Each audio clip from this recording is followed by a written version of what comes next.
Hello દોસ્તો, કેમ છો? મજામાં? તો આજે આપણે બનાવીશું ગલકાનું શાક. તો ચાલો, મેં ગલકા સમારી લીધા છે. તો હવે આપણે લસણ પણ ફોલી લીધું છે દોસ્તો. તો એ લસણ અને લીલા મરચાં વાટી લઈશું દોસ્તો. તો તમે વિડીયોને પૂરો જોજો. આજે ગલકાનું શાક બનાવવાનું છે દોસ્તો. તો ચાલો આપણે આને વાટી લઈશું.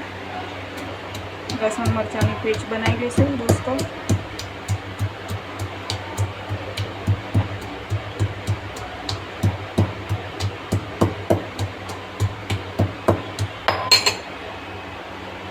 જુઓ દોસ્તો, આપણું આ મરચું અને લસણની ચટણી બનાવી લીધી છે. તો ચાલો હવે આપણે ગેસ ચાલુ કરીશું.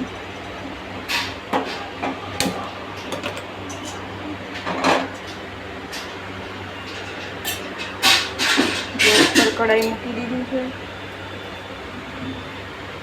તો હવે આપણે તેલ નાખી લઈશું.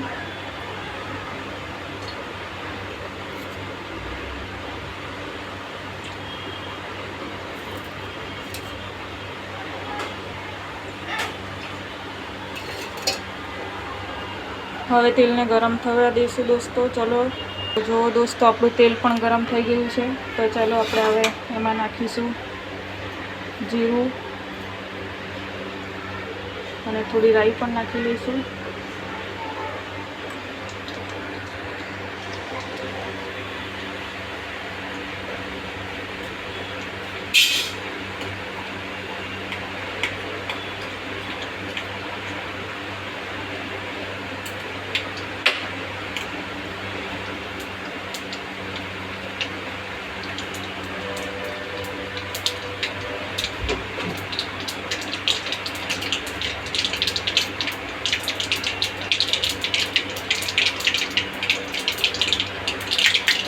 જો દોસ્તો, આપણે રાઈ જીરું સતળાઈ ગયું છે. તો હવે આપણે નાખી લઈશું લસણની પેસ્ટ અને લીલા મરચાંની પેસ્ટ. થોડુંક શેકાવા દઈશું દોસ્તો. પછી હવે નાખીશું આપણે ગલકા.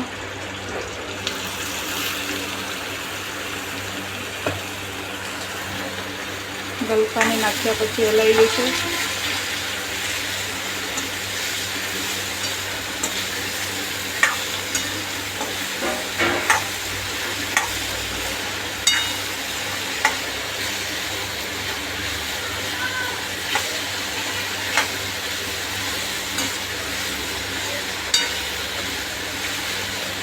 આમાં પાણી નાખવાની જરૂર નથી દોસ્તો. આમાં પાણી નીકળતું જ હોય. હવે આપણે મસાલા નાખી લઈશું દોસ્તો.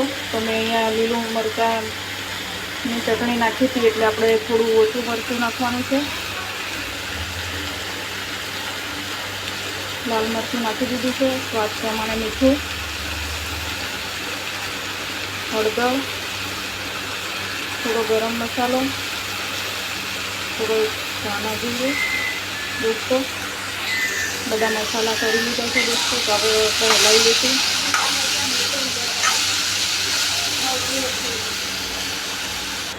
તો જુઓ દોસ્તો, આપણા ગલકા ચડક છે. હવે થોડી વાર હલાવી લઈશું.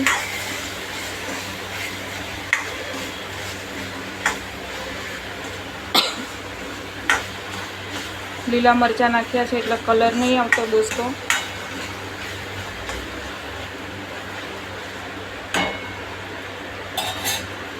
તો હવે એને થોડી વાર ચડવા દઈશું.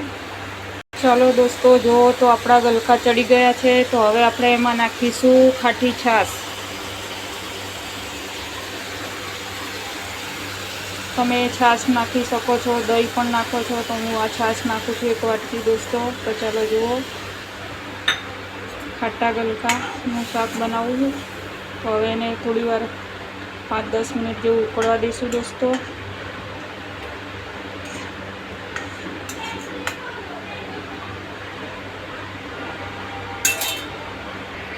જો દોસ્તો, આપણા ખાટા ગલકા બનીને તૈયાર થઈ ગયા છે. 5-10 મિનિટ ઉકળવા દીધું છે દોસ્તો. તો ચલો જોઈ લો હવે દોસ્તો. તો હવે આપણે એમાં નાખીશું કોથમીર.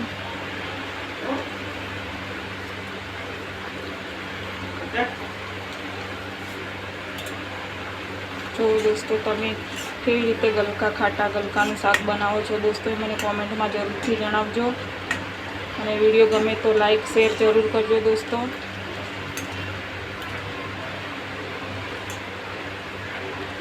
ગલકાનું શાક બનીને તૈયાર થઈ ગયું છે દોસ્તો. તો ચાલો